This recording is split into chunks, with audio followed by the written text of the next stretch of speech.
And I found out, I've discovered something, maybe it's going to sound obvious if you've heard it before, but people don't want advice.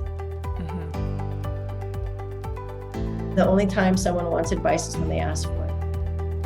And even then, they might not. Exactly. If someone says, I really like your advice, I still ask questions because my learnings or my lessons are my own. They apply to my life. Welcome to the Happy Soul Podcast. My name is Melissa, and this is Sammy. We are diving deep into conversations that connect and inspire. Stories of resilience, triumph, and transformation. Stories that take us to the heart of human connection. Please note that opinions of our guests do not necessarily reflect those of this podcast. Please listen with your kindness and an open mind. Each story shared is authentic and vulnerable. Let's embrace our differences with empathy, knowing every voice enriches us. Together, let's cultivate a community of respect and curiosity. Thank you for listening. Now sit back, relax, and prepare to be inspired. Welcome to the Happy Soul Podcast, everybody. Today we are here with Pia Mailhot-Leichter. I don't even know how to preface this conversation with Pia. It was so good. We wrote down so many questions that we had based on our prep call with her and everything we knew about her, and we barely touched most of it because we got on such incredible topics. Not that those wouldn't have been good topics, but just like tangible pieces of advice about, what's the feeling you're after in life, and asking questions. And if you believe you're a rich bitch, how do you implement that? If you there's just so much here. I don't even know how to preface it properly because it's such a good episode in just tangible pieces of if you're feeling lost and how to find yourself and how to be more self-aware. And not I think I take the word self-awareness to be like, how did my interaction impact that person?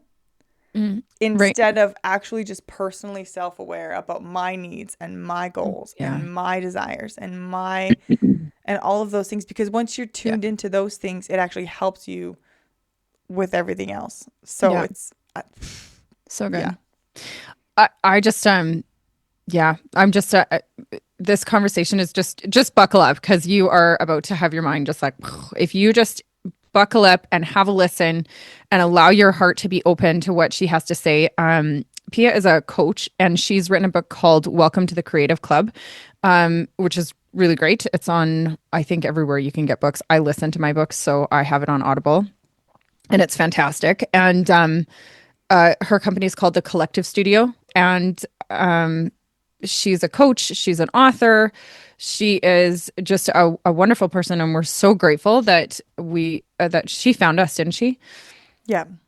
We're so grateful that she came along our way, and that she's been so graceful with her time and her energy and her advice. This is it's a really great episode, so buckle up. So good. Welcome to the podcast. It's so nice to chat with you again. I feel like it was August that we actually connected. And so it's been a few months. So thanks so much for coming back. Welcome. You're in Arizona today instead of Copenhagen. Thank you so much for having me. It's exciting. We had a great conversation quite a few months ago, so I was looking forward to this. Do you know, Melissa and I used to always have this saying when we used to bartend together. And we used to always say, you could be the best server, and most of the time you'd be so great, you'd be on par, you get drinks right, you'd be fast, you'd be quick.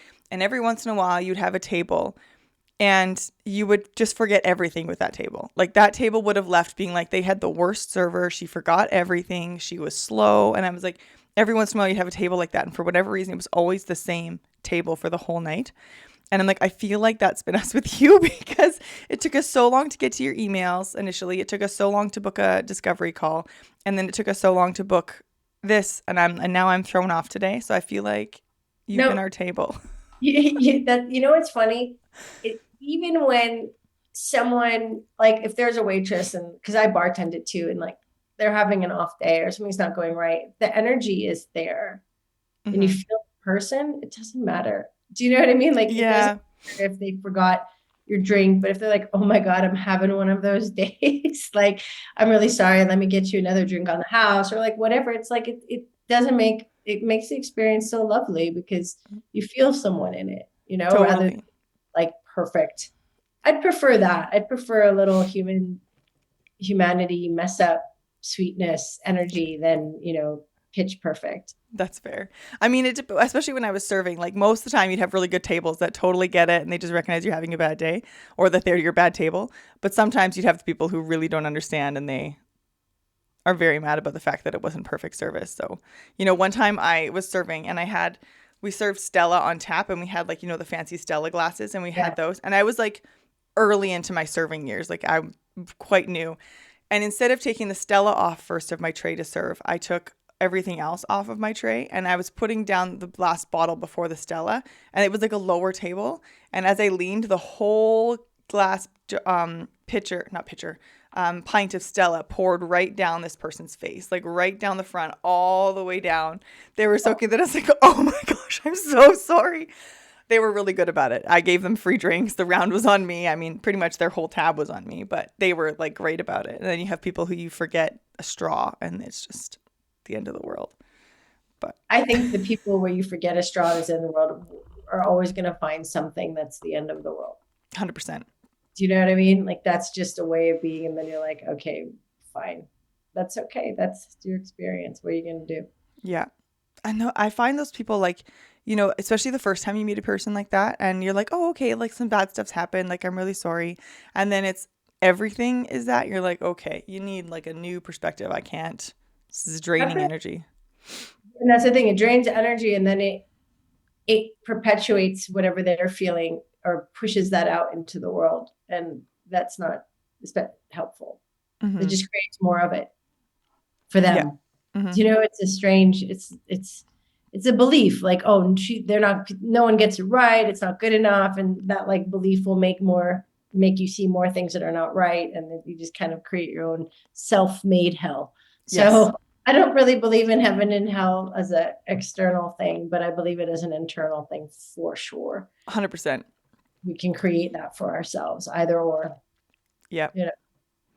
Yeah. And you wish you could just flip a switch for those people and be like, just look at how magical life is if everything's not doom and gloom all the time. And you wonder, like, I wish you could just like, you go in my head for just a few minutes and see how these bad things that you think are really bad are actually not so bad. And you can it's fine. You can change your attitude about them.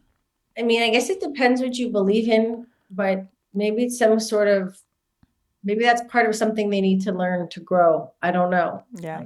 I don't know, but because that's their path. That's in a way, I believe that everyone is at choice. But some people don't feel like they are. Yeah. I 100% agree with you. Everyone has a choice. You have a choice in how you respond to things and what your attitude every day. And some days are harder than others to pick that attitude, but yeah, absolutely. I know in your description, you say that you're a certified coach. What kind of coaching do you do? It's CTI. So it's Coactive Training Institute. I don't know if you heard of them. They're really, really good. I actually want to hear a funny story. I asked my husband if he would go to the fundamentals because coaching, when you do a coaching certification, even if you just do a coaching course, like if you don't do modules, you don't have to do the whole certification. It could be like a year and a half, right? So it's a long process. For me, coaching is a way of being. It's not something I do. Do you know what I mean? Yeah. How I am in a relationship with people. It taught me how to listen on different levels actively. It taught me the art of asking questions. It taught me so much in terms of interpersonal communication skills because it's something we actually, we're not taught that in schools or growing up often. I mean, unless you have very evolved parents. I mean, I love my parents, but I wasn't taught a lot of those things. And so it was really, it changed how I interact on many levels with people beyond just when I coach. And that was such a gift.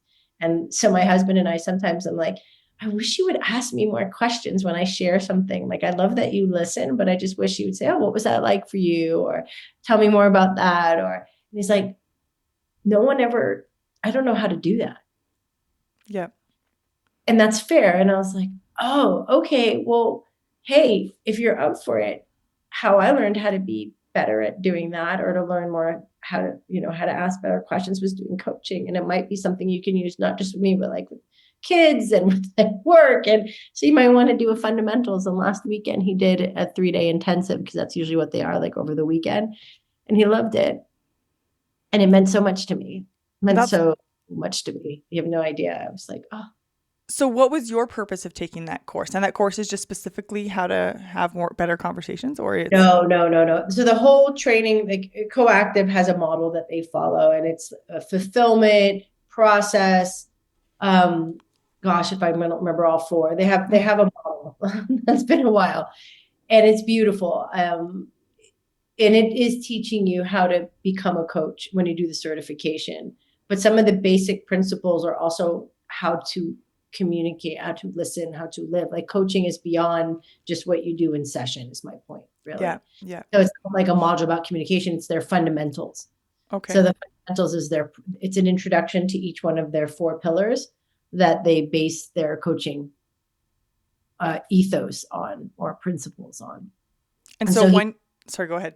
so you taste the fundamentals. So it's a 3-day, it's like $1,000 money back guarantee out of California, global, and you meet on Zoom, and it's very active. So you coach and get coached a lot because they want to show it to you in practice. They share principles, but that's generally it's practice.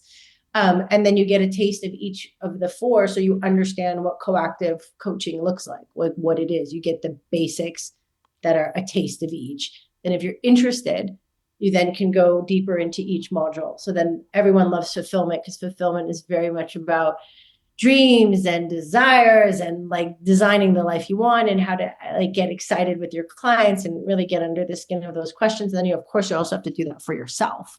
So that's the beauty of it. Because like my husband just signed on a contract for a new job, and he was like, I didn't anticipate how much I would get coached in the 3 days, and it happened just at the right time because I really needed to like talk this through and get coached on it. And so it's many things. So then if you like, you dive into each of the 4, and then you can continue on to certification, which goes even deeper so that you can certify to become a coach. And so what drove you to take that course? I was working at a purpose-driven creative consultancy, and I was doing different types of creative work where a lot of it was facilitation. And like basically we worked with companies who wanted to drive positive change in the world through their business, their products or services, what they did. But to do that, often it requires a different type of leadership and a different culture internally to make that external impact. Yep. So I found myself in meetings that were much more facilitation driven, if you will. And I was like, okay, this is interesting. So something started to open up and shift in my career. And then I had a friend who was a strategic designer who worked in innovation who started doing that because she would guide coaching. She started doing coaching because she would guide teams through innovation, and it's the unknown. So coaching is very helpful. Yeah. And she posted something on LinkedIn about this coaching she was doing about self-awareness and all this stuff. And I was like, oh my God, girl, what are you doing? This sounds fascinating. And I'm like, I wrote her and I asked her, and she's like, I'm doing coaching with CTI. I'm like, would you like to have coffee with me to talk about it? She says, yeah, of course. So I met her for coffee, and she kind of introduced it to me. I'm like, this sounds really fascinating. And I like a money back guarantee because coaching is not regulated, right? So it kind of feels like, what is this? And I did my research, and I'm like, okay, I'm gonna give the fundamentals a go. And I fell for it. I was like, this is great. This is fantastic. And it's really the art of transformation. Creativity is also the art of transformation. There's a lot of parallels. It's just done they're very different modalities. The way in which that you do it is very different. So it feels like a superpower to be able to hold both. Yeah. More a facilitation, and like in coaching, it's not about me at all. Right. And often when you work as a creative director or creative on accounts or whatever you're doing, it's about you coming up with ideas and solutions. Right. Yeah. So it was really wonderful to be trained on the other side. When you took that, like, can you tell us about when you took this creative coaching course? Can you tell us like what you found how you were different before you took it and what that changed for you? Oh, wow. That's a great question. And it's multi-layered. Okay. what it really helped me with was, oh, this is down to childhood. I grew up in a loving but chaotic home with parents who, my dad's an artist, my mom is a proud hippie model, caterer, restaurateur. She did a lot of different things. And let's just say a lot of parenting wasn't always in the mix. I mean, very free spirits. And so I felt responsible from a young age, and I think in my life continued without me realizing to feel sort of like I was responsible for other people, they were okay. And if other people were okay, then I would be okay, because that was an old story or that I told myself as a kid to make me feel more comfortable in the chaos, I suppose. Like, okay, well, I can do this, right? And what coaching gave me was a gift of really releasing the idea that I'm responsible. Because you, as a coach, if you truly believe that your client is whole, creative, and capable, 100%, you don't have to, why would you be responsible? Naturally creative, resourceful, and whole. There are the beautiful words. If you truly believe that, then you don't have to be. Why would you be responsible? Because being responsible for another, or trying to solve something for another, subconsciously is also saying, whether intentional or not, maybe you don't got what it takes to solve this. So let me help you with that. That can be the subconscious messaging in that. But when you look at someone, you go, hey, you're naturally creative, resourceful, and whole. Whatever you might be facing, I know you're going to figure this out. I know you got this. Mm-hmm. Let's work together to find your answers. And I release myself from attachment to outcome, because it's not mine. It's theirs. Whether it's a success or whatever it might be, it's not mine. It's theirs. So I had to be willing to release the idea of responsibility in order to be a coach. In my opinion, you can't be a coach if you don't believe 100% in the capability of your clients. Mm-hmm. And then number 2, I had to release the idea of being attached to any specific outcome, because that's my ego. Oh, look, I did this, they're in this place. Yay. It's an ego thing, even though it might not seem like that at first. I really need to cut. Even something that I might see as a bad outcome might be the best outcome for my client. Yeah. I can't. And those 2 things were so powerful lessons and shifts for me that changed the shape of many things in my life, not just in my coaching relationships. That's so interesting. And I'm really interested. I know this was not the point of us talking, but I'm really interested to ask you about this now, because where's that difference between like being responsible and that, like, leading a person in that direction, and coaching a person? I know you talked about like the outcome piece, but if you're having a conversation with someone and whatever they're going through, whatever they're talking to you about, giving information or asking a question, and then to help them, to help them assess maybe things they're not thinking about. And then is that difference between releasing the outcome versus being invested in the outcome? Like, how do you differentiate that? Well, here's what we do that helps. You create some scaffolding. So before any coaching conversation, let's imagine we're about to enter one, okay? The first thing we do is I'd say, okay, well, what would you like to explore today? You want to get really clear on the topic. Even that's a coaching moment, because sometimes what we want to talk about is not really what we want to talk about. Like, there's something else. So it's like, okay, what's here? What's present? What do we want to explore? Yeah. Getting clear on that. And then it's like, then asking what would be a great outcome of our time together, right? Okay, so now we have the scaffolding, right? That doesn't mean we have to get there. It just means that there's an intention, and that I can understand what feels right for the client. And then you let it go and you dance in the moment, so that you can trust, you let go, you trust the moment, you trust your client, you see what emerges in the session now that you've created the sort of the space to courageously explore, because it feels safe, because we're in a context. And then midway through the session, if we veered way off course, I could go, oh, I'll note it. Like we're heading in a different direction. How does that feel to you? Or is that, has the outcome changed? Oh yeah, actually, I think it has. And so really what I'm doing is also helping heighten self-awareness. And we're doing that together. And the questions I ask can be intuitive hits as well. I might sense something. And then it's really being with the person, seeing the person, listening actively and deeply, not listening and having something else in your mind. And also there's different levels of listening to the things that come into your space. Sometimes a cat jumps in. Well, maybe there's a reason for that. Can we look at that? Like, oh, it's interesting. You just said that and the cat jumped in, like noticing. And sometimes I might offer and or make a request and say, the client always has 3 options: yes, no, or counter offer. And you intuitive hits us. So listen, I might interrupt you or blurt. Like you have a session where you design your alliance and how you want to be in a relationship together so that nothing feels unexpected or like a surprise. I might use these tools. These are things I might do. Or is that okay with you? Is there something, is there another way that you would like me to do X, Y, or Z? Like we get a chance to design how we are together. And it's really interesting because we often don't do that in regular relationships, but it would be helpful to be like, okay, well, sometimes, I do this, and how is that for you? And what would you like? And how do we want to be when something goes wrong? When I do something wrong, because I'm human, I'm not above, I'm at eye level. I'm not here. I'm here. So if I do something wrong, how do we want to be with that?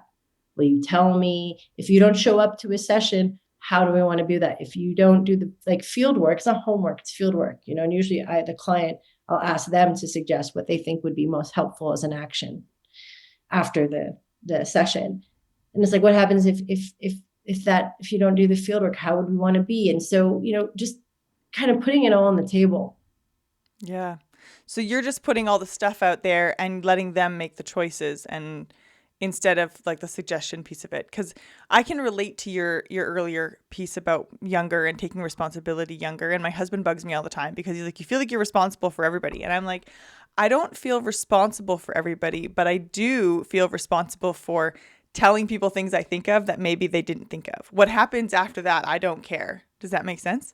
Yeah, but then And I mean, because I call that, I'll say to someone, I'm going to offer something up. You can take it or compost it. Yeah. Do what you want. And so to me, even providing a context where it's not a directive. I'm not telling you what to do. I'm just sharing something that I'm seeing. I do that with my husband has 2 kids. They're my they're not my children. So sometimes in private, I'll say, I'm seeing this. Do what you want with it. You know what I mean? Yeah. I'm not like, I love them and I'm like the cool aunt, but I'm not their mom. I'm not their parent.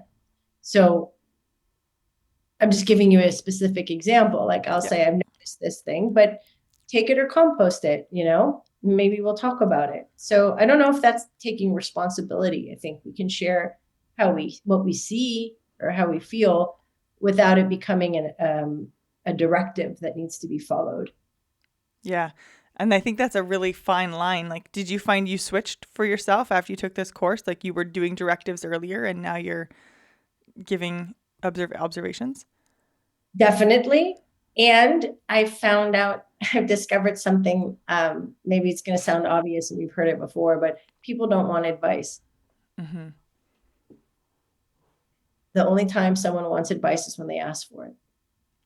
And even then they might not. Exactly. If someone says, I really like your advice, I still ask questions because my learnings or my lessons are my own. They apply to my life. You know what I mean? They probably don't apply to someone else's. They might be helpful or inspirational, don't get me wrong. But what I'm really curious about is what the other person's advice to themselves might be, because they know. Because I trust that people are naturally creative, resourceful, and whole. I really do. So they know, right? And so instead of me coming in and trying to make myself feel like, look at how helpful I am or how wise, and it's like, oh, wait a minute. Let me ask some questions to get to the answer that they already have within them. Yeah. That's so powerful and I'm going to say beautiful, but I say it all the time, so I'm trying to make new words. But it is really a beautiful process that you must be having with each of your clients, to help them discover their inner power instead of just like being told what to do, right? And that's what a lot of coaches can do. And I think anybody can fall into that. Some are really good at the question asking, and some you fall into it every once in a while. But just letting people find their own power. I know that's what you said kind of your book is a lot of about, is helping people find that. So, but it's really interesting hearing your navigation through that. Mm. Yeah. Yeah. So I'm just gonna ask one more question on that. When you were a kid and that responsibility you felt that you had, can you tell us how that was showing up for you in life, like as a kid and as an adult prior to taking this course that kind of shifted your direction?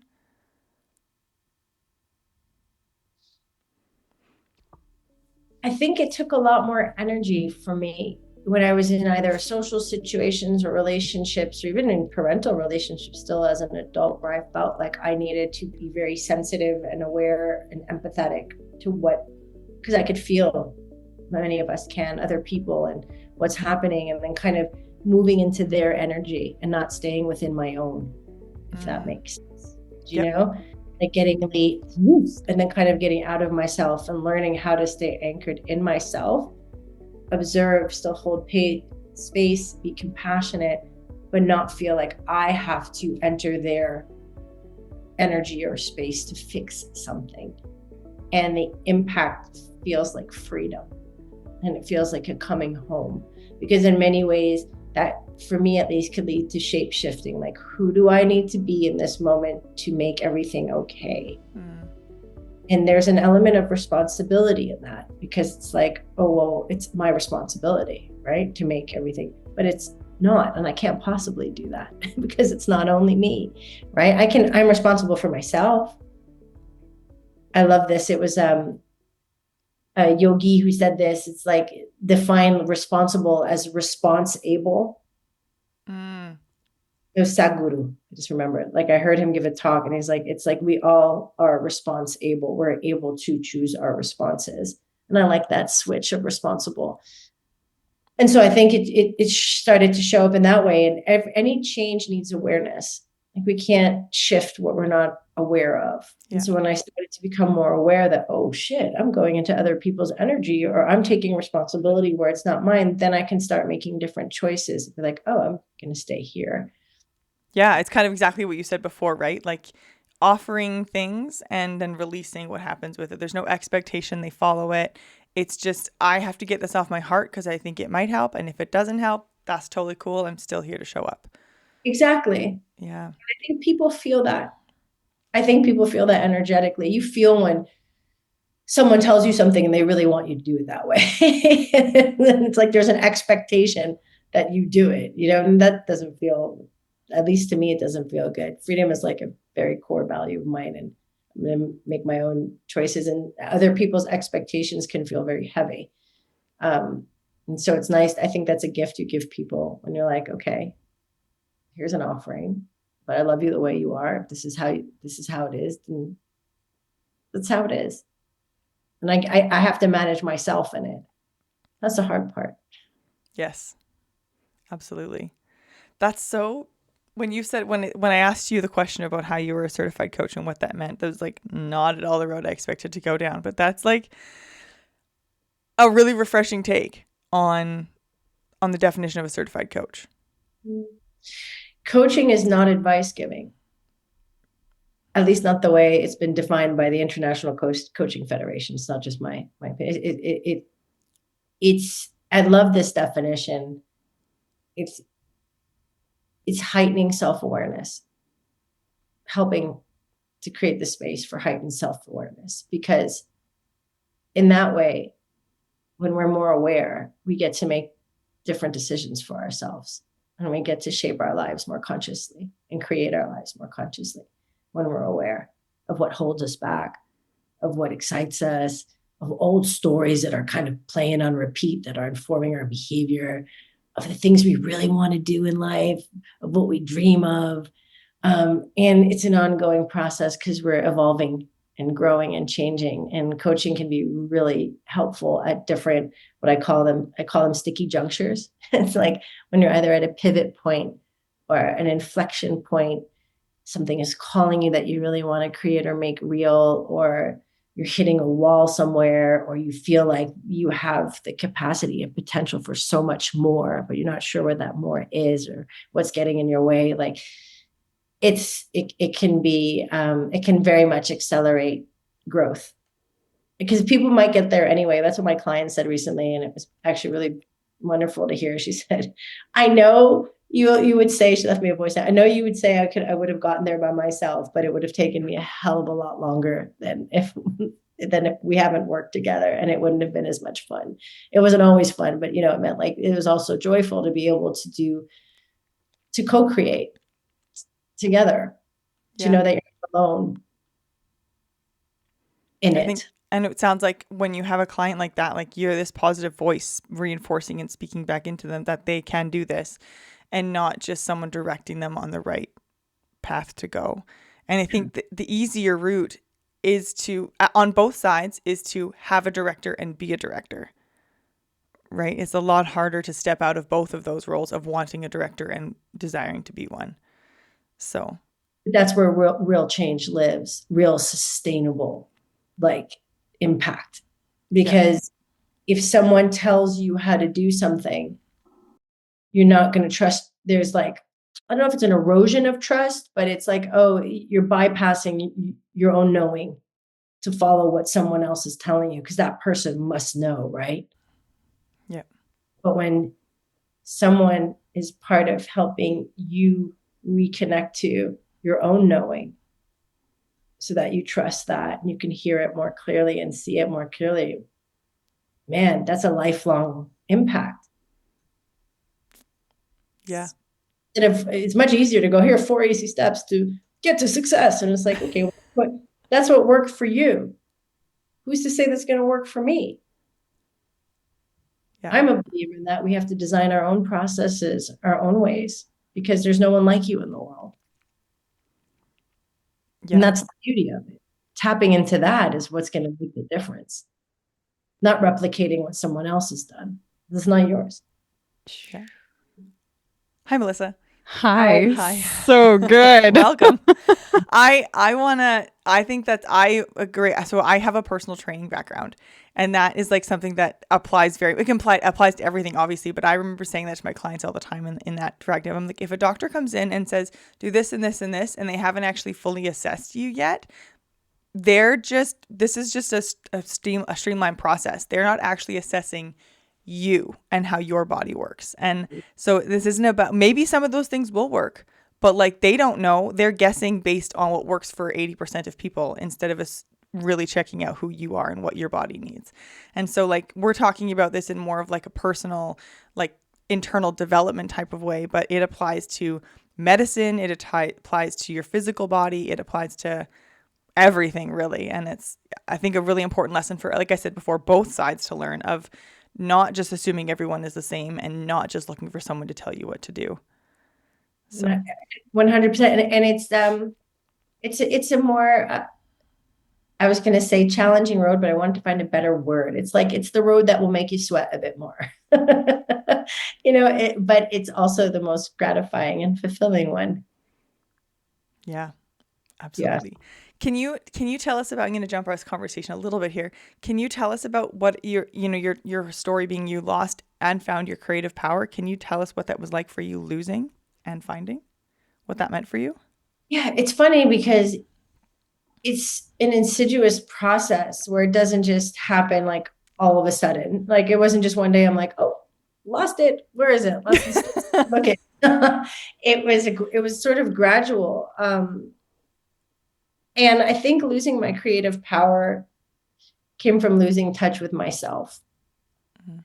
I went through I don't know if any divorce is easy. I don't think so, but I went through a very challenging divorce and kind of lost myself in that moment, because everything I thought I was supposed to do or wanted, like marriage, and I wasn't even sure if I wanted kids. That was part of the divorce. And it just felt like if I say no to, I'm saying no to this, what am I saying yes to? I have no idea who I am. I hadn't done the work of thinking about who I am, what I want, really. I was kind of just following paths, even though I've always had a rebellious dash of rebellious energy in me. Still, it kind of felt like I had lost the tether to myself and was following what I thought I should be doing, or what was just kind of unfolding for me, rather than being pulled by it and feeling like life was happening to me instead of I'm also happening to life. That switch hadn't happened yet. And so I landed in an unhealthy rebound relationship. I poured myself into a job building a creative studio with two other partners, which meant Slack notifications at night. And I got really, really busy to, I think, avoid what I was feeling, to avoid myself in some ways. Because even though I was in therapy and I had support, I think for whatever reason, I just had lost that connection and I wasn't willing to confront certain things. Subconsciously, I was not aware of this at the time. And then when I got fired from this job, the job that I gave everything to, that felt like family, the whole thing, and realized, shit, it was never personal. And I know that's an expression, but sometimes, especially when you're building something, it can feel so personal. And that was also a sign that I was giving too much because it became personal. If I had also been taking care of myself, it probably would have been more balanced and remembering that it's a business. So it hit me. And I was forced to stop speeding. It was like life had hit the brakes, tired of watching my reruns, and I got thrown through the proverbial windshield and was kind of just left to look at the shards that were my life. Like everything felt wrong.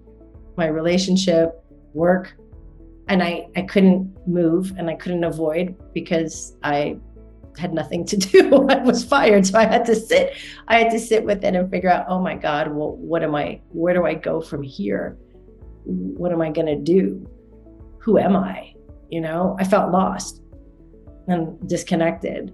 And in that moment, because it was quiet, maybe because I had stopped moving, there was a voice inside me. I wouldn't have called it my intuition at the time, but looking back, it definitely was, thank God, that said, why don't you go on the Trans-Siberian by yourself? Go just for a month, just alone. See what happens. I always at the time wanted to do it. It was a bucket list desire. And I did. And that journey was a life-changing journey for me. Like that something had shifted with that one decision where I started to reconnect to myself again. And I could go on, but I'll stop here so I don't monologue it. But that was how I lost it anyway. Monologues are sometimes okay. That's a good one. It's a good one. It's a good one. So when you were on that Trans-Siberian trip, like what, do you know what that shift was for you? Yeah, I mean, well, the first thing was, it gave me two reminders and one big fat epiphany.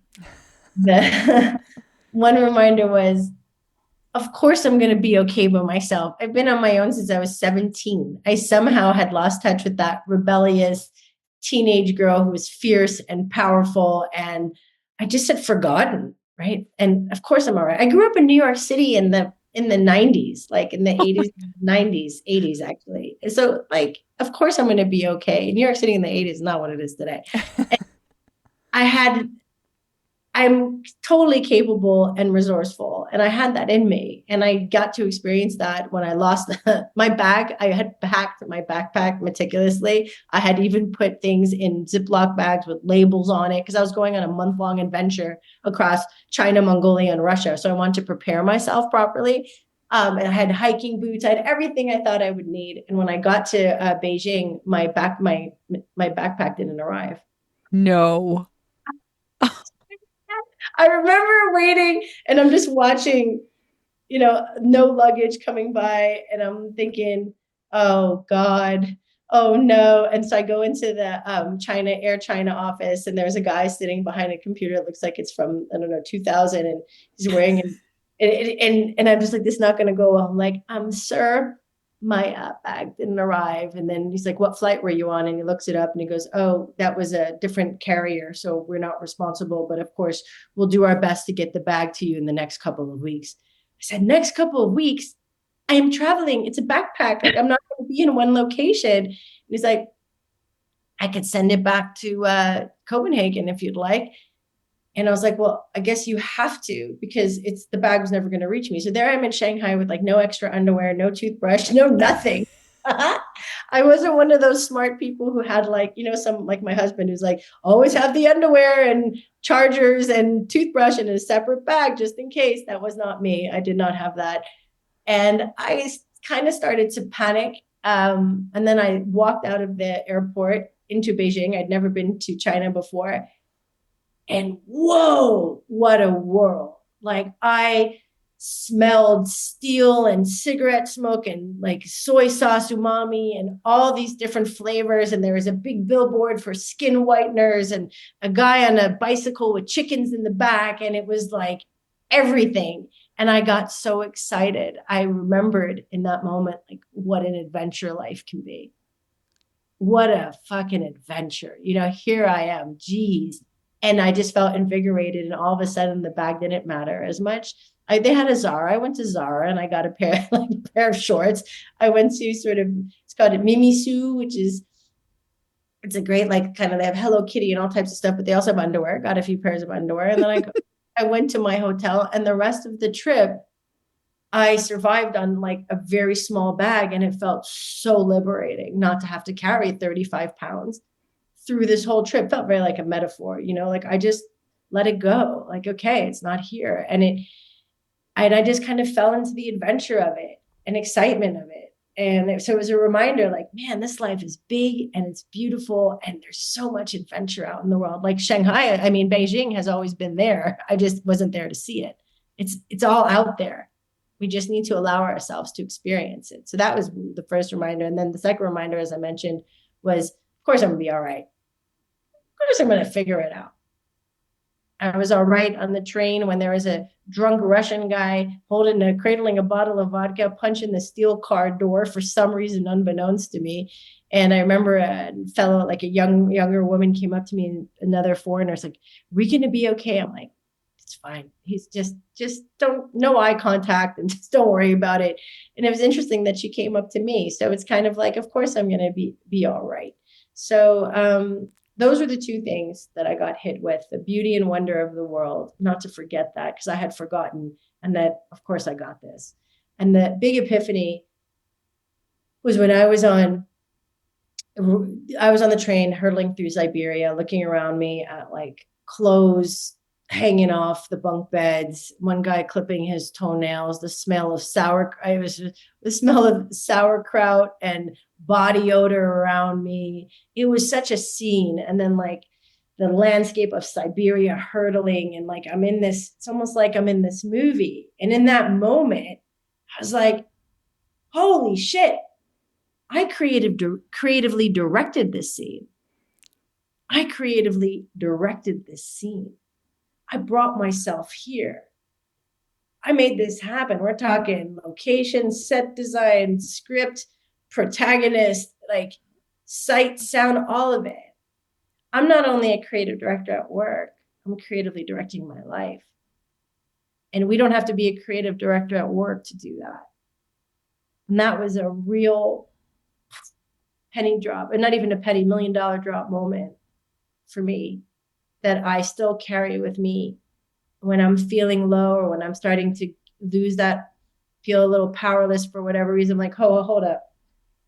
What am I going to create next? What scene am I going to direct next? Oh, that's so good. It's so good. I just had to leave silence there for a minute. Have you heard of Dashing Dad? Yes. Love Dashing Dad. Have you ever watched Dashing Dad After Dark? I have not. No. Okay. No. It's really beautiful because people will post their secrets or something they're proud of. Yeah. And so it's this place where you can anonymously or not tell people this thing, and people will respond, and he will share the responses. And then everybody gets to see these things that they say back about whatever's going on in your life. Okay. I love this. It feels like, did you ever read like 17 magazine? And they always had like the thing in the back where you could like send in your stories. That's Oh, that's cute. Yeah. I was too much of a tomboy for that. I was not looking at 17 magazine. But yeah, it's really cute. It's like, it's basically like that, but on social media. I think the really cool thing about it is why it matters is because we all carry emotions that are hard to voice. Maybe it's guilt, shame, love, or hope. And in Dashing Dad After Dark, it provides a safe place for others to express those feelings, find solidarity with others, and realize that you're not alone. The amount of people I've seen post something about maybe a divorce they're going through, or a breakup they're going through, or a medical thing they're going through. And all these people respond with the things that they've experienced in that regard, or advice they can give in that regard. And it's a really beautiful community. Very cool. Yeah. I love that. That's such a cool idea. Yay, Dashing Dad. If you haven't found him yet, go onto your Instagram right now and search Dashing Dad. It's a really cool community that people are connecting on. I am on my way there right now. I want to circle back to earlier in the point that you were talking about for a second, but when you were saying that you were let go from that job and you had to remember that it wasn't personal, and that it's a business. And what I love about that is, like, I think that sentence right there, if it's not personal, it's just business, is a very direct way of looking at it. But what you said before that was, if I had been investing in myself, I wouldn't have taken it so personally. Mm. And it's like, that's what people are missing, I think, is so many of us can take so many things so personally. Mm-hmm. And the people, I think, who don't take everything personally are the people who know who they are and know what they stand for and know that they're still in charge of everything else that's happening. And I think, like, I had to repeat that because I think what you just said there is so powerful, is that we all hear don't take it personally, it's just business. What we don't hear is the other piece that you said about, if you are investing in yourself, that won't happen. So good. So I just wanted to repeat that piece. I love that so much. Reflecting it back. But also, you're telling your story about how much you ultimately found yourself, in a cheesy way of saying that, found yourself in this whole adventure that you went on and the bad things that happened in this venture. And I just have to tell this because I know there is a gentleman that I know, and he had never really been on any world travels. And he used to say, I don't understand this whole people saying that they went to find themselves because they went on this trip. Like, it doesn't make any sense to me. Like, find yourself at home. You can figure it out, blah, blah, blah. And he had this opinion. And then years later, he has a family and they travel a lot now. And I remember him coming back and he's like, I learned all of these things about myself. And I'm like, ta-da! Like, it's when you put yourself out of your comfort zone, mm-hmm. out of your norm, out of the things that you have access to, readily available clothes and all of the options you could possibly have, you get uncomfortable in a good way. Like you did when you lost your bag. It was uncomfortable in a good, beautiful way. You learned so much about yourself mm-hmm. and what you're actually capable of doing.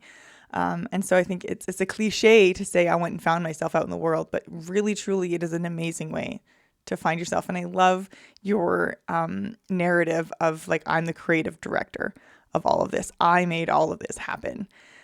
Instead of this all happened to me. Mm-hmm. It's so good. It's so good. That's a reclamation of power. And we all can do that. Mm-hmm. It's taking our power back. Like, hey, wait a minute. I get to choose. I get to creatively direct this. That's within me. And I think, hey, listen, duty, responsibility can kind of knock that awe and empowerment out of us sometimes, or make us just forget. So to me, it's really about a remembering, because we already have it. Ooh. Yeah. Oh, that's so good. I got this.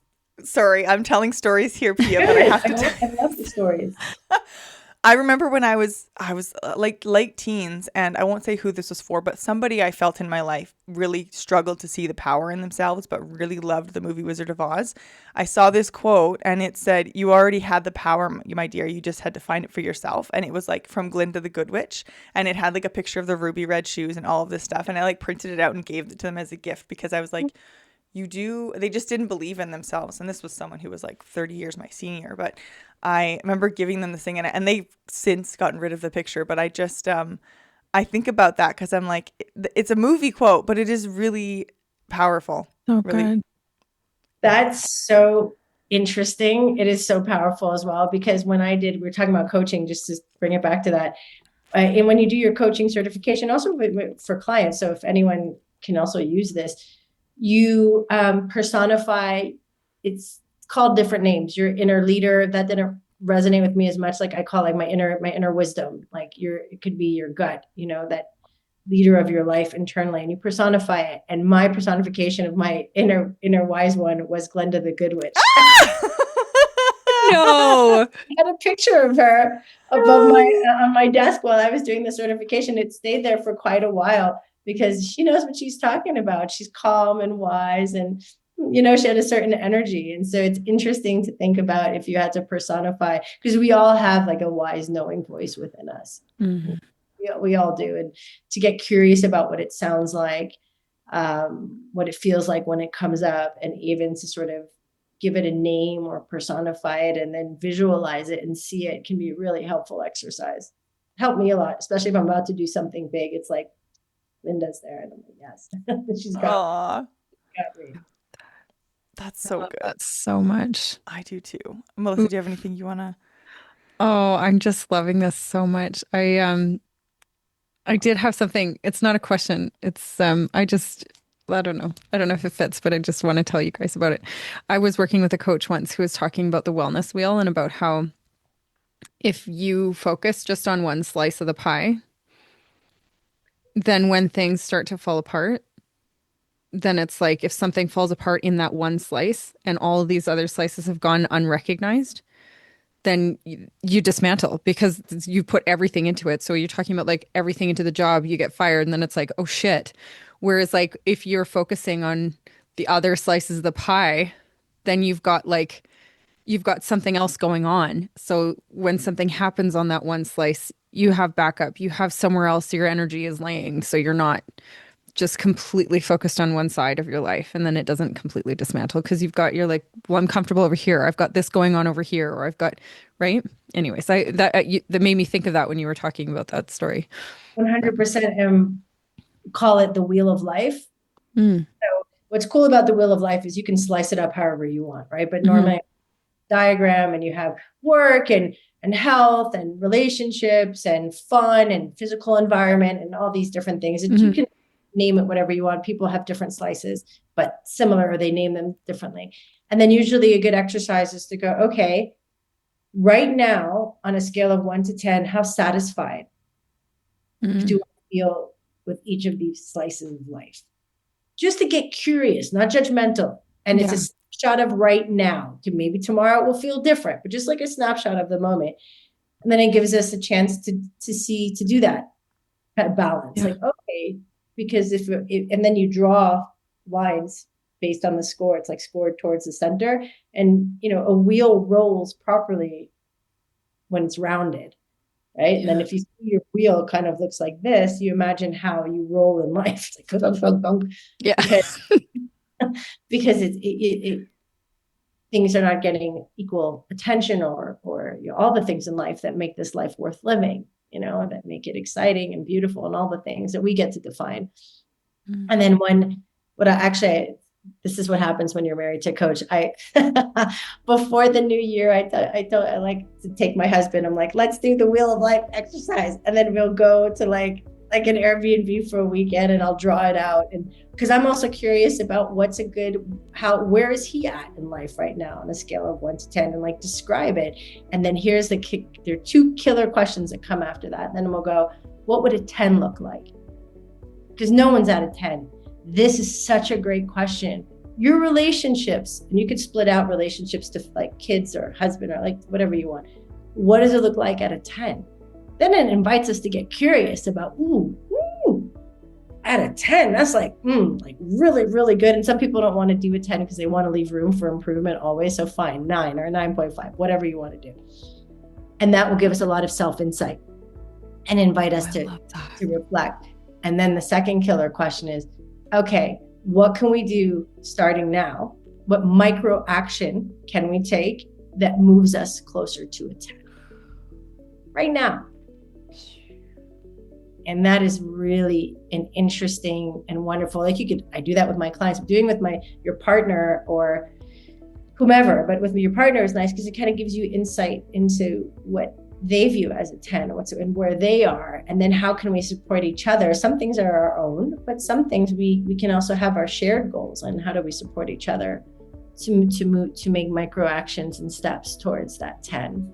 And that was, I think it was fun. If you'd have to ask him if you agree. I love But it. he seems to dig it. He does it, so that's a good sign. Go husband. We like it.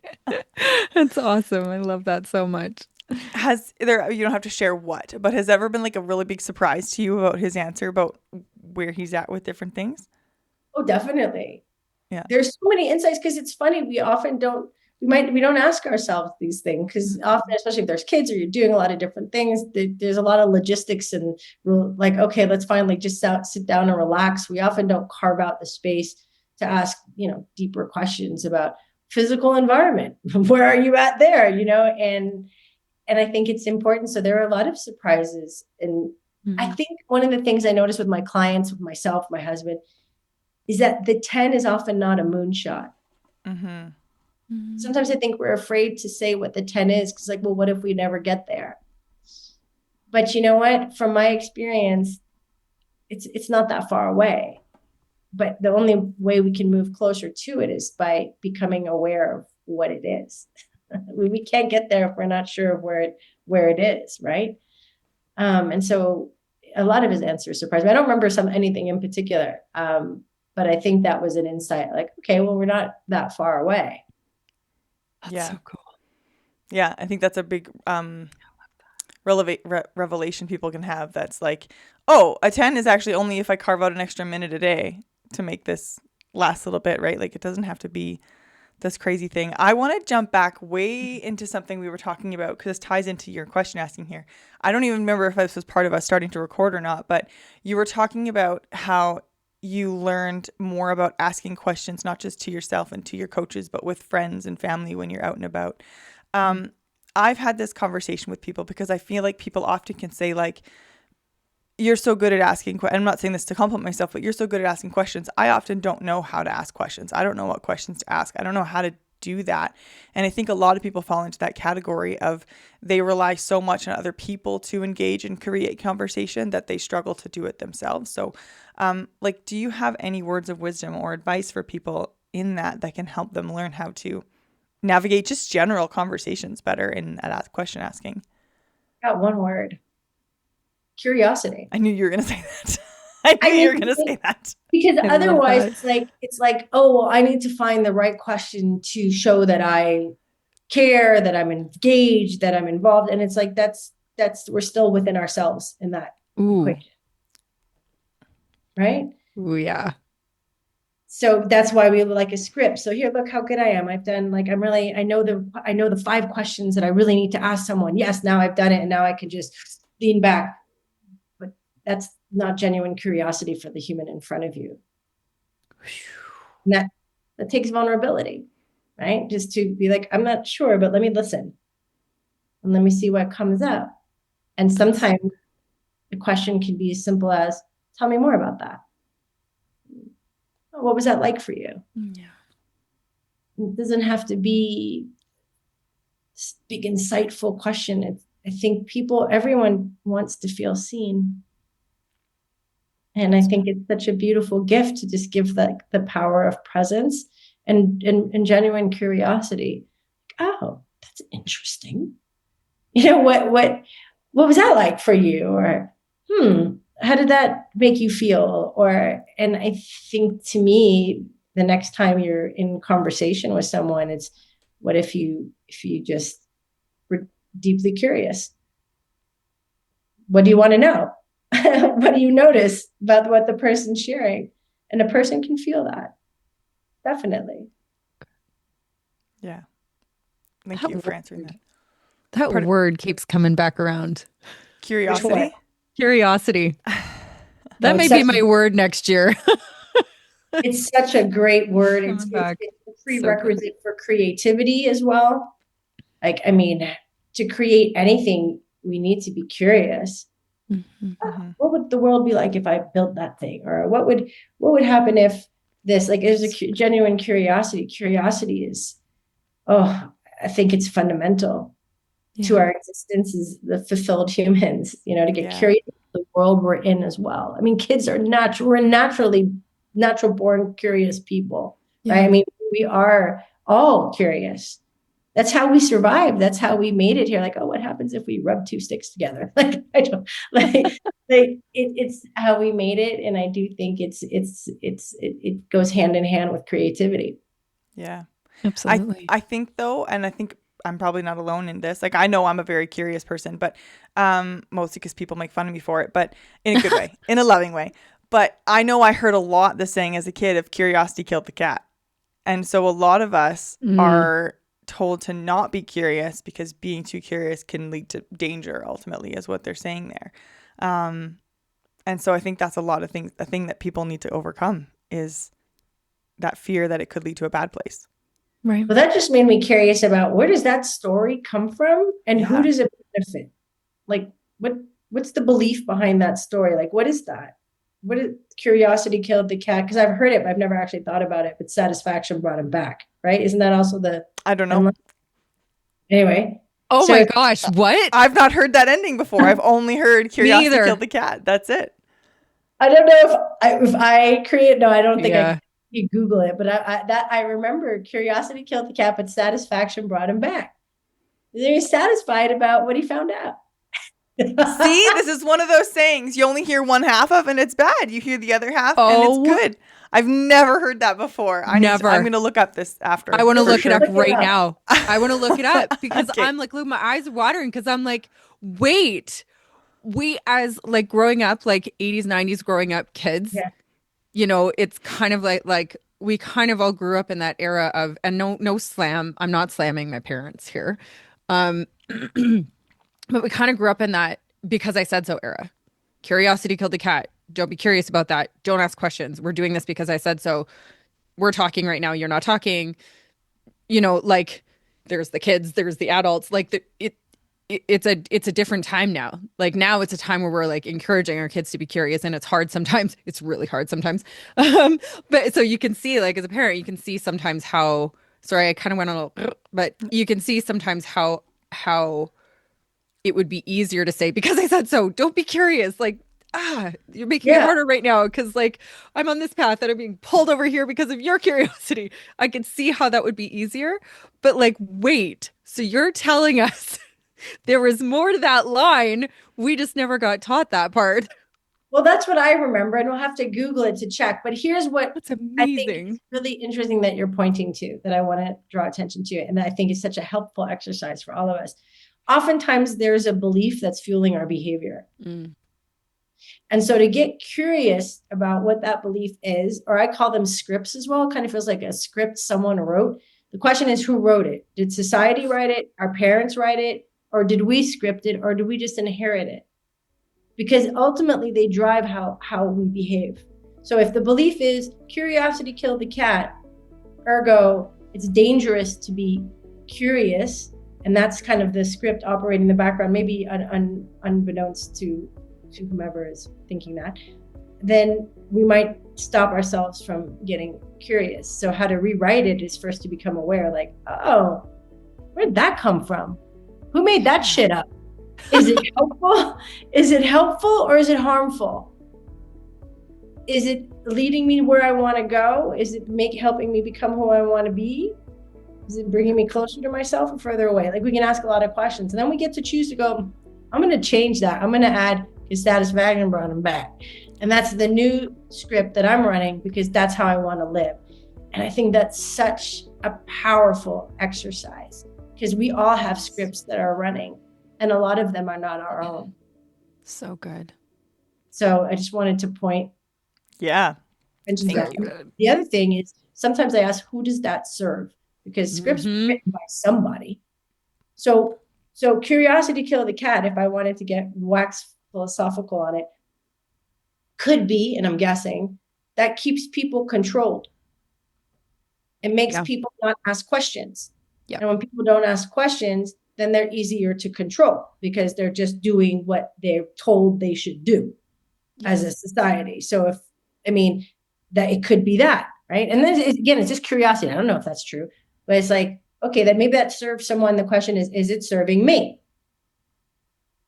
And if it's a no, rewrite it. And it's not enough to rewrite it. It's like, okay, if I really believe that satisfaction brought the curious cat back, how would I act? Oh, I would ask more questions, or I would question things. And then we need to, like, our behavior needs to match the belief. Otherwise, our body will feel it. There'll be cognitive dissonance, right? So it's my opinion, it's not enough just to say, for example, I'm a rich bitch. I'm wealthy. If then we act, then when I go to the grocery store and my favorite cereal that's not on sale, I won't buy it. I'm not saying be irrational. Of course, there's context, but it's been a very interesting experiment for me as I shift into new beliefs. It's like, well, if I really believe life is abundant and I'm okay, I'm safe, then I can allow myself to buy my 3 wishes. It's good cereal. It's good cereal. Really good. It's like $10 a pop. It's like I'll buy it and know that money is energy and it flows in and it comes out and I'm going to be okay and I don't need to worry, because that's something I inherited, scarcity of like, if it's not on sale, don't buy it. If it's too expensive, like this constant debate in the mind, and it takes a lot of space. And I don't want it. I don't want to live like that anymore. But it's a practice, and it's like doing reps. If your background is going to the gym, it's like it's doing reps. And sometimes you don't start with a 50-pound weight or you start with a 5-pound and then a 10-pound, and then. But that's how we build our capacity to trust and to move with a new set of beliefs that empower us and that help us become the person more of who we are. So good. Yeah. Oh, this just cracked something wide open for me, and I wrote down, I love that, how, when you're talking about that cognitive dissonance and like how I wrote down how to make your body believe it. Like when your brain believes it, your body doesn't. And I have said that in my personal life. I have said that over and over and over again. Like, my brain believes this, my body doesn't believe this. And I don't know how to connect those two. I don't know how to connect. So like tying that into curiosity, this just cracked open for me. And I'm saying it out loud because maybe it's cracking something open for somebody else too. But to connect those two. So my brain believes it, my body doesn't. How do I get my body to where my brain is? And that curiosity, what would my body do if my body believed it? So that's the next thing. Boom. Right? Look, so powerful what you just said. That's such a powerful question. What does my body need to do to believe it? Yeah. And it could also be vice versa. Sometimes the body knows, and I think that's our intuition, and the brain doesn't believe it. Mm-hmm. So sometimes intuition, especially, it's like turn left instead of right. The brain's like, why would I do that? It doesn't make any sense. Mm-hmm. So, right? And no, keep going. Sorry. So no, it's okay. So what I read somewhere, which I loved, was how do we make the mind, maybe also the body, but the mind believe it, is by creating evidence, because it's rational. So if we start to like take note of when our intuition is saying something, and we listened, because we're running an experiment, and then how it turned out, which is usually in our favor, there was a reason for it. Mm-hmm. Eventually gather enough evidence that the thinking mind is not going to resist it, the gut anymore, not going to resist intuition, because like, oh yeah, okay, I can see how that makes sense because I have evidence. And I read that in a book on intuition, and I loved it. I thought, oh, how fascinating is that? And I think that extends to a lot of different things. Also the body, like, how do you create evidence so your body believes that, and for me, that is often through behavior. Oh, yeah. 100%. The reason I laughed so hard when you said the left instead of right is because the amount of times I've been driving my kids to school, and I'll have this plan that I'm going to take this road, and then at one moment I think, I should take this one, and I go, no, I'm going this way, and then you hit all the traffic, and you're like, I should have taken the other road. Like, I knew it. And but it's such a momentary. Sorry to interrupt you. The more times you document that, when you're like, you know what, brain, you said right, but I'm gonna trust myself. I'm gonna go left, and like, let's see, we're running an experiment, so chill out. And then you document it. The resistance is gonna get less and less and less from the mind, because you're like, look, when I went left, it was right. So yeah, I think that's so interesting how we can do that. Yeah. I'm just writing this down. We're running an experiment. I'm just writing this down because like I'm going to have a moment to practice this like today. I'm just going to make my body do something that my brain believes and see what happens. But I'm writing that shit down because dang, that's good. I I think like it. even Just an experiment. No big deal. yeah, it's interesting. I'm gonna say this because we're sharing, but like we were at a friend's house on the weekend and we were talking about body image and body confidence and being comfortable in your body and having this uh admiration for people who are just fully comfortable in their bodies. And I'm obviously sometimes I'm sure they have their moments, but like in general, like they're fine to be naked in front of people and in their bathing suits or whatever. And I was talking with a friend because I struggle with that. And we were talking to another friend and he's like, I've had to grow in that. Like I used to, nobody can, and I'm much better now. It's fine. And we were talking about that exactly like you said, like if I'm a rich bitch, then I can buy the cereal. Do you know what I mean? It's like, if you're going to tell yourself you're a sexy bitch, then you wear the clothes. And You know, and so even if you don't feel confident wearing them that time, if those are the clothes that in your brain you think you're going to make you feel like a sexy bitch, even if you don't at the moment, that's you're creating, like you said, creating that evidence, right? And that's a very active thing that I'm practicing right now. And so, yeah, it's just really interesting that you said that. I want to ask though, about that in talking about especially the rich bitch one. Like the clothing one is a bit simpler because you probably already own the clothes, or hopefully you already own the clothes.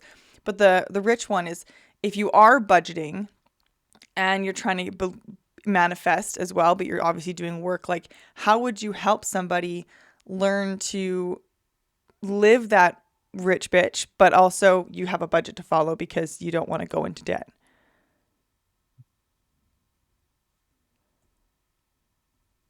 Well, that's an interesting setup. So, I mean, I can speak to for what I'm doing right now and see if that's helpful at all. I mean, money is energy, and there's so much energy circulating in the world. I mean, it's insane if you just think. Look, the Musk character now is like a trillionaire. Like it's like crazy, you know.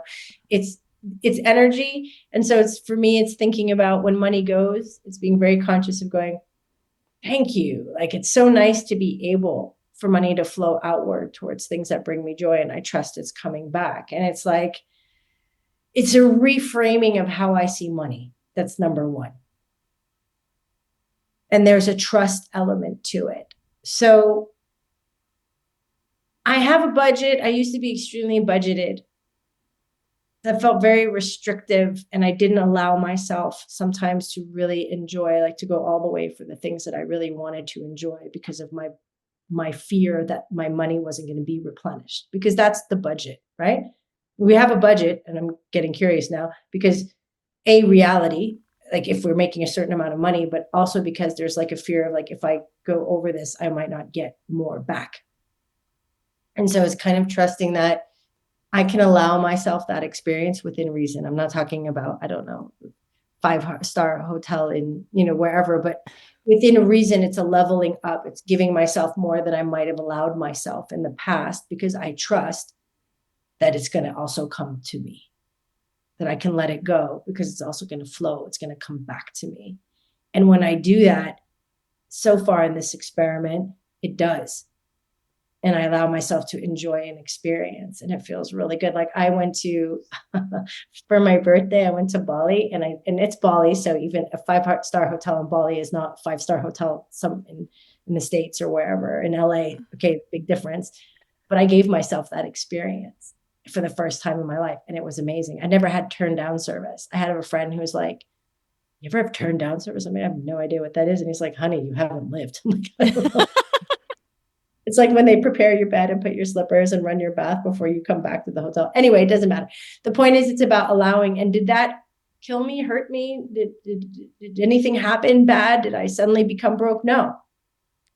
That's what the voice might have told me. Like, oh no, you can't do this, because then what if you don't get it? And then all of this stuff. And then I was like, okay, well, let me see if that's true. Well, actually, no, I'm okay. And I gave myself an awesome experience, and I allowed myself to enjoy it. I wasn't worrying why I had it, because that would have made no sense to give it to myself and then worry about money while I'm giving it to myself.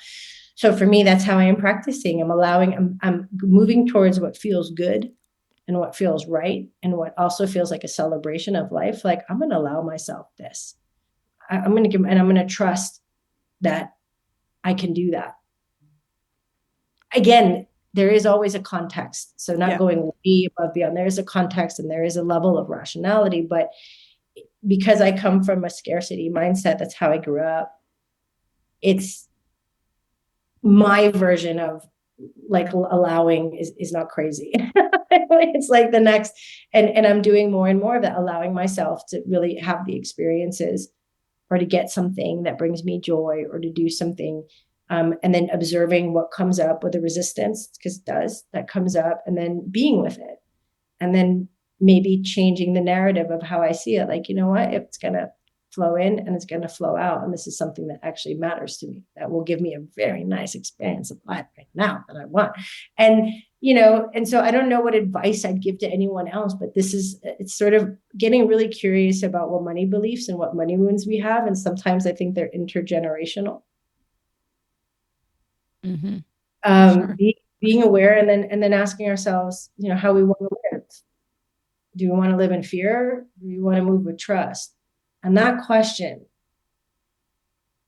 is something that's very powerful to me, and that has stayed with me since I started my business. That's been the question, because when you launch yourself into the world of entrepreneurship, like, you don't know when you're faced with uncertainty every day. Like, I don't know what it's going to be.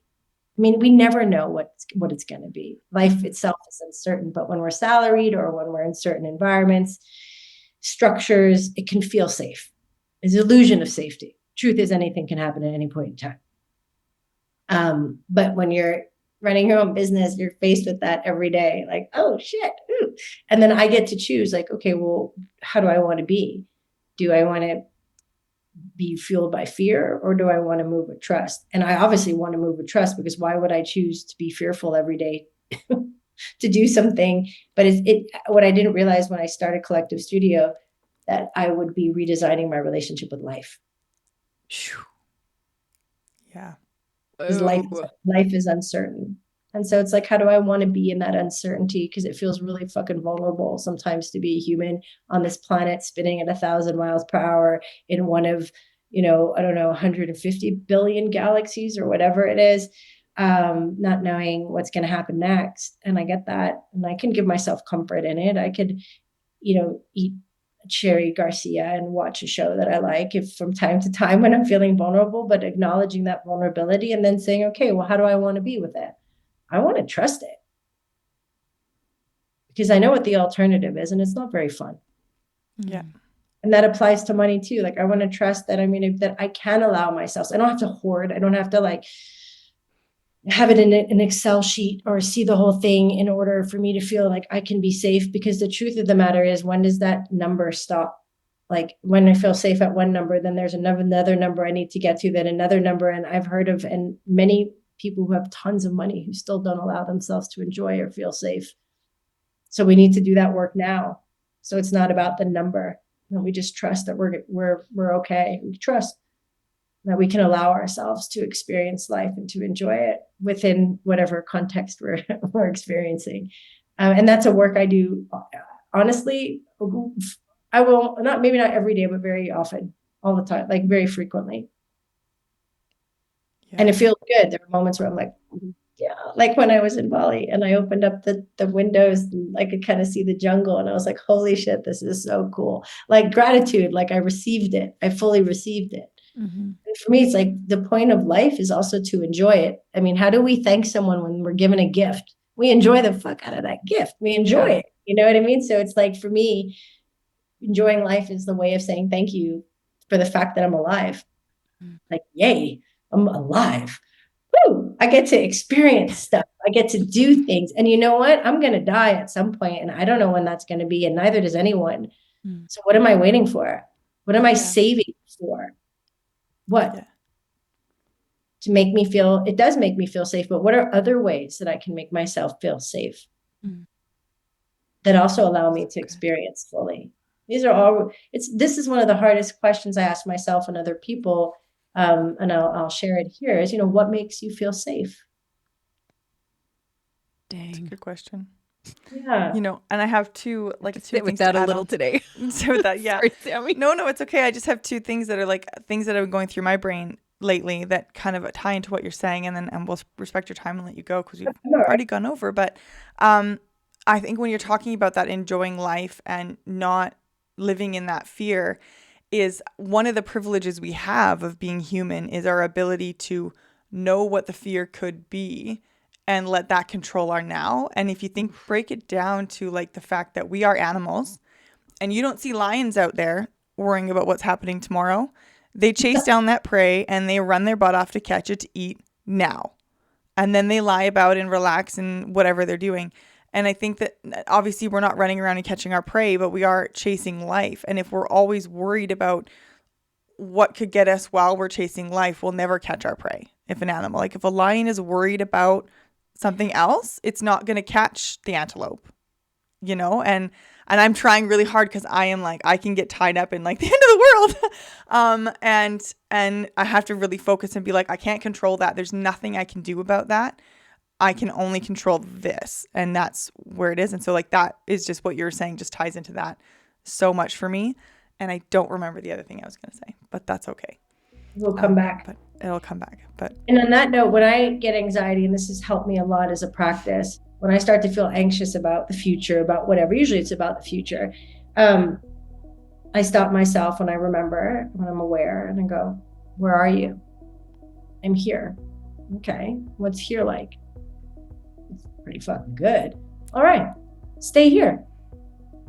And that's just a practice of like when we catch ourselves moving, oh, I'm out into the future contemplating scenarios. Oh, where are we? Oh, here. And it works for me every time because that's what anxiety is to me. It's worrying about outcomes, possible future outcomes. And the other thing to do, if that doesn't work for me, that I do is that I flip it. It's like often when we're worried about the future, what if I fail? What if I don't succeed? What if all of the what ifs? It's like, well, if you're going to play the what if game, you might as well play the positive what if game too. absolutely. Right? Mm-hmm. What if I succeed beyond my wildest imaginings? What if I, we can activate our curiosity to ask questions on both sides, and we should, do that. And then it feels a lot more, then the unknown feels more exciting. Yeah. It can happen. The good stuff too. Yeah. I remember the other thing I was going to say, but yes, absolutely. Yeah, we have to flip the script and do the good, the what if, like that. It's that old saying of like, but what if I fall? Oh, but darling, what if you fly? Right? Like it's exactly that. It was that when you're talking about the saving is what am I saving for? And what am I, I have to enjoy life now. And I think that again, we've talked about, we're all 80s and 90s kids growing up with this saving for retirement, saving, this is what you must do. This is your future. This is life, is saving for retirement. And really, that's only been a thing for like 2 generations. Every other human being growing before that did not have this save for retirement thing. They lived in the now, and I'm not saying they just blew all their money. I'm sure they had savings, but it wasn't this save for retirement because it didn't exist before. That's an industrial revolution thing that didn't exist. And we're and then we're shaming all of us who aren't. I'm not saying don't save. Absolutely save. You should have money in the bank for things like that. But, and I'm coming from someone who like, I won't buy a new spatula till the old one is fully gone. So it's like, I'm speaking to myself here, but, is exactly like if you're not living in now, if you're not finding the joys now, like exactly what you said, Pia, you're not going to find the joy later on either. And having that abundance now will help that abundance later too, right? So I just wanted to say that, yeah. That gave me the chills because that is so insightful, because many of us, and I raise my hand, I can fall into this too, but I'm more aware now, fall into the trap of deferred happiness or deferred gratification, retirement in a way, right? Damn. It's like, okay, well, when I do this, or when I get here, then I'll allow myself to enjoy or relax. Or the truth of the matter is that will always move. Yeah. When then you get there, then it's going to be something else. Then you get there and be something else. And so I invite people to get curious about what's the feeling you're after, right? There's usually a feeling. It's not the thing. It's not the raise. It's not there's a feeling. What's the feeling? Oh, it's a feeling of safety, or it's a feeling of freedom, or whatever it might be, but getting curious about what's the feeling you're after. And then what might it be like if you allowed yourself to feel that now, if you created that for yourself now? And for me, the feeling I'm usually after is freedom. And I feel like when I get this amount of money or to this place, then I can feel free, which is, as we know, just not true, right? That doesn't work. So if I know that doesn't work, okay, well, what would make me feel free right now?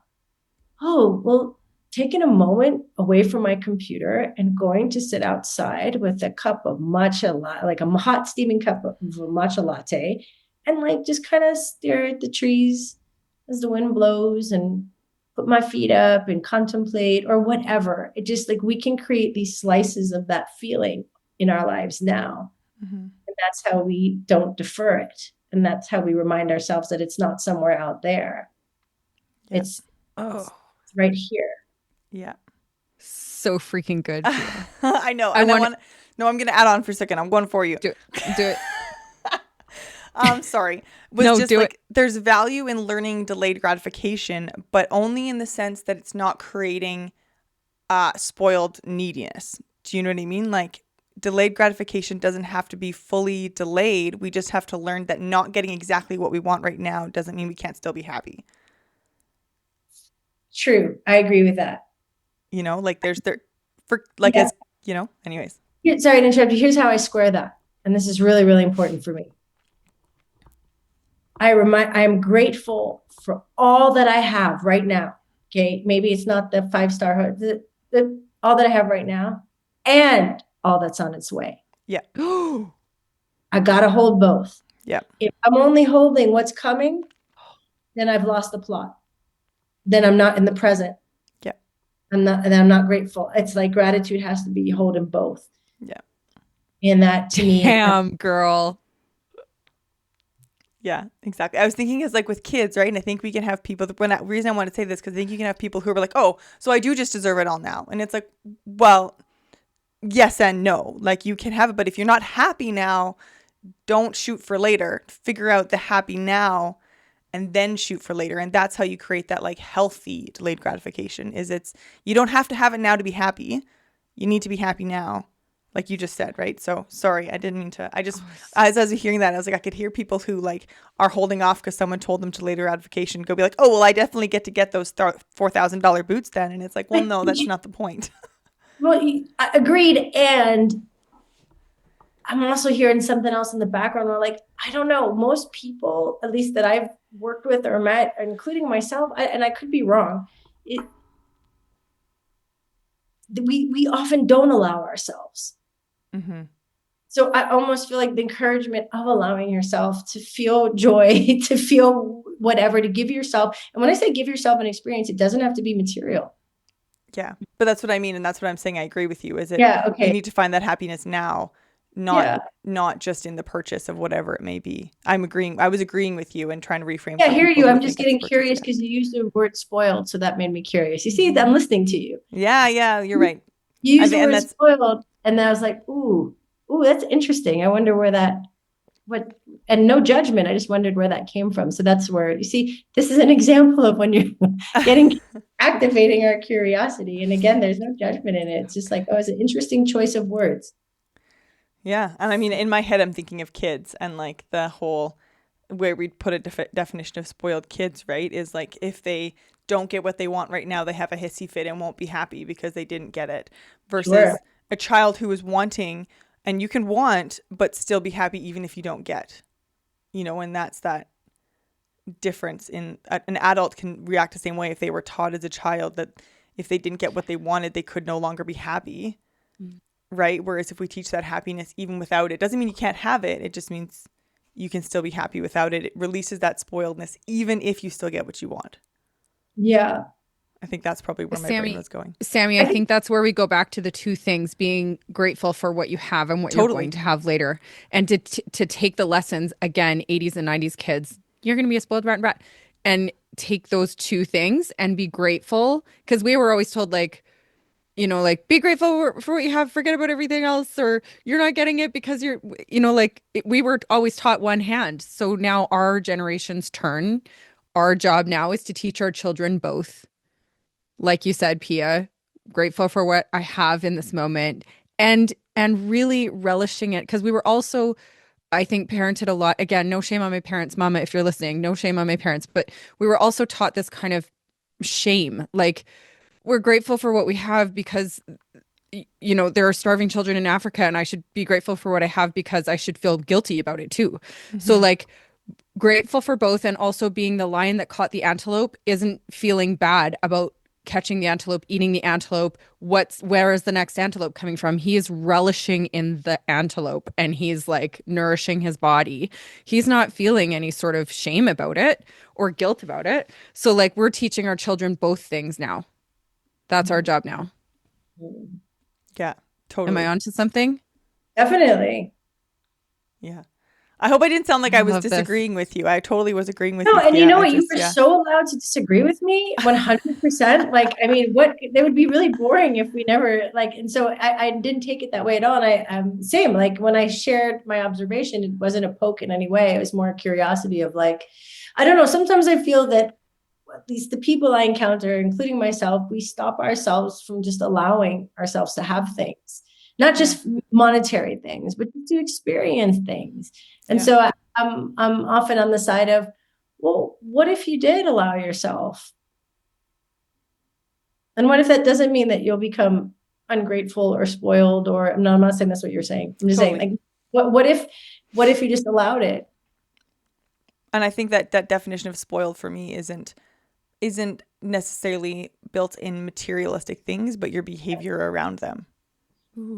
Here's a word, Right. entitled. Yeah. Yes.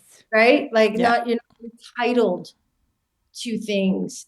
You can appreciate all the things that you have and be grateful for all the things that you are also creating, because we're also creating experiences for ourselves. We're also allowed to do that. We should do it. I mean, to me, again, it's the gift. It's like, thank you for this gift. I'm gonna create this experience, and the experience could be really enjoying for me, like shrimp tacos with homemade guacamole, like instead of, I don't know, something else. It doesn't have to be huge. Yeah. It's just an allowance of pleasure, an allowance of joy, an allowance of, I'm going to give this to myself, and no shame. Yeah. Can I so share good. something? Can I Yes, share go, something Melissa. where my brain is? And then I know we have to wrap up, Sammy, but I feel No, like I go. have to I interrupted you put earlier, this. so No, please it's go. okay. I feel like I have to put this out for some reason.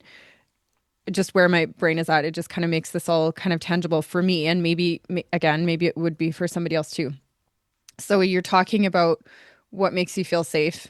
And all of these things that we're talking about kind of came together for me when you were saying, you know, like we've talked about what makes you feel safe. We've talked about, you know, your body doing the thing, you know, making your body believe it by just doing the thing.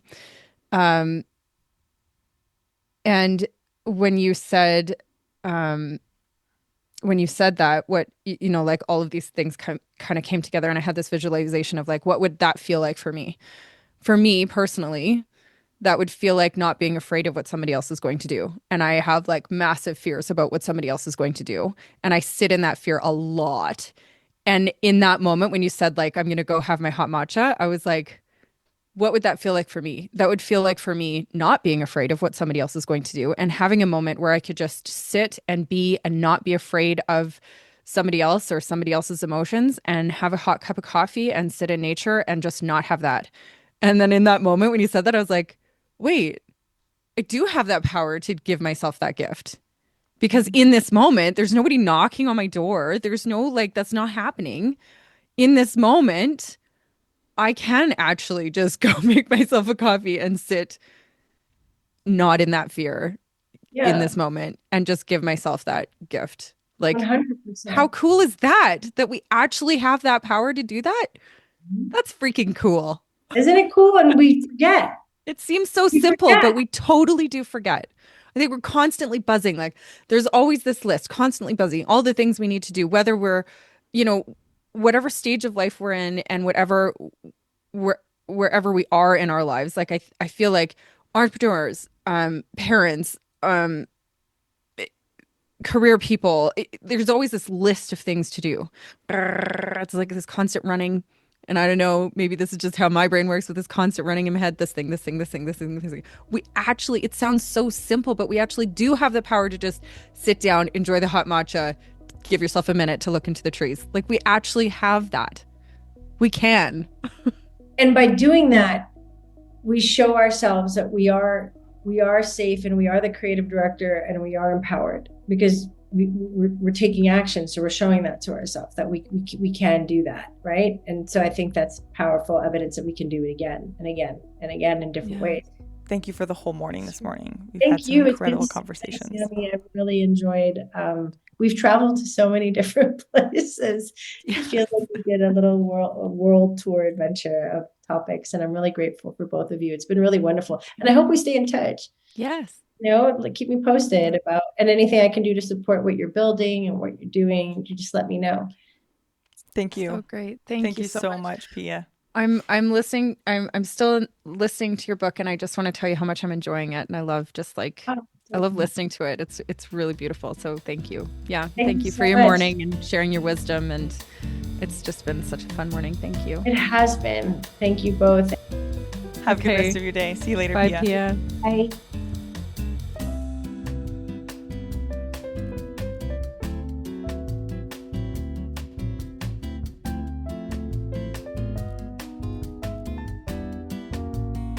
Can we just? Right. Can we just? Yeah. I am so dang grateful for her. I just think she is such a remarkable human, and she has such a gift, and she's so well spoken. I love listening to her. I meant to ask her, because I love listening to her book, and as I'm listening to her, I'm like, I feel like she must have experience in like slam poetry or reading poetry aloud, because the way that she pronunciates things and stuff is so she just has like this natural pronunciation gift that's so cool. Anyways, I love listening to her book. So if you're listening and you want a good book to listen to, and you want to listen to a little bit more of what Pia is saying and her expertise, please go. She's like, I've got her book on Audible, and I'm just really enjoying it. So if anybody wants to listen to more, you can find her there. I'm so grateful for her. Yeah. So cool. There was so many things I wrote down that I was going to talk to her about that we didn't talk to her about, but I don't care. It was such a good episode, honestly. I mean, such a good conversation is what I should say. Oh, totally. I have things like they've been written down and then like circled and underlined, like squared, and like, because I just and we both kind of shared some personal ahas as we went along, and we don't do that a lot in a lot of episodes, but this one I think was important, because I think when you're having these kinds of conversations, it's like, okay, so I'm hearing all of these things, but how can I make it tangible? How can I make it for me? And so I think that we both kind of, I just kind of went with like, I feel called to say this, so I'm going to say it. Where often in episodes, I'm like, wow, I'm giving a personal aha, but I kind of like save it, because it's also about, it's about our listeners, and we want our listeners to have their own aha moments and stuff. But this, I think, was good to do that, because we could kind of, I think sharing those makes the advice even more tangible. Not that it wasn't to start with, but even more tangible to go like, oh, okay, so like we're hearing this and now we can apply it in a different way. Yeah, I just really am grateful for her. Yeah. Yeah. There was like this saying that she had in our original back and forth with her that was like, she's inviting people to become the creator of their own lives. And I wanted to bring that up in our conversation with her, and it just didn't come. I mean, we talked about it obviously, but I just think Pia would like us to remind anybody listening to exactly that. Please become the creator of your own life. Like, things don't think, and it's that quote of like, life is 90% how you, like 10% what happens to you and 90% how you respond to it. It's exactly that. There are things that happen in life and they're completely out of your control, and there's nothing you can do about it. But you can, like she talked about with losing her bags, and, you know, she had a moment of like, oh my gosh, and then walked out the doors of the airport and was like, oh, right. Yeah. Totally. I don't think I have anything to add onto her episode. Like, you're just so darn like, good. yes. Yeah. It was So just, good. and that question she had, what's that feeling you're after? That was so remarkably tangible for me. Mm-hmm. That was so tangible for me. Like there were so many things that she said that I was like, man, I no wonder she's successful at being a coach because she would be a great, like, can you imagine just being like talking to her once a week? Mm-hmm. Right? Like it is yeah. I do think it's interesting, specifically talking about the delayed gratification and then like having it now thing is, her thing of what's that feeling you're after. Because if you break it down to that feeling you're after is most of us when we are wanting something, generally it's a hit of dopamine of some way, shape or form. Right. Yeah. And sometimes it's a need, like, I'll use the term need loosely, like if you're out of shoes and you actually just need a new pair of shoes, you don't need to delay your gratification for that. But, and I'm not saying we all need to delay gratification, but I think the interesting thing is, she was talking about how she grew up in a house where there, what was the word she used? Scarcity. Scarcity. Thank you. Everything was scarce. And I also grew up in a household like that. And I think if you grow in a house where you were never taught that, and you become what I defined as entitled, or I called it spoiled, she called it entitled, is obviously there's changing in that definition of the word spoil, but the word entitled, like you deserve it now, it's yours now. There's no no gratitude for having it now. Like you become entitled to those things. Yeah. And there's that difference between somebody who grew up in a scarcity household, allowing themselves to have things now and be grateful now, and the value of a person who grew up in an entitled household to learn the value of happiness now without the thing that they desire. Do you know what I mean? And so like there's a balance there. There's a balance between those two things. I think, if I may, I think that somewhere in there is like, I think the magic sauce in connecting those two things is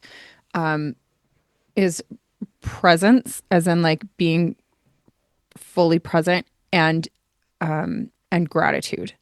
So like both of those things can come together, and when you give yourself that thing, you're, the lion eating the antelope, like we were saying, he's just fully in that moment eating the antelope. He is not scared about the next antelope. He's not upset with himself for giving himself the antelope. He's enjoying the antelope. So like which is kind of strange now that I'm like, you're the one that brought it up, but you're a vegetarian and we're talking about eating an antelope. I'm not a full vegetarian.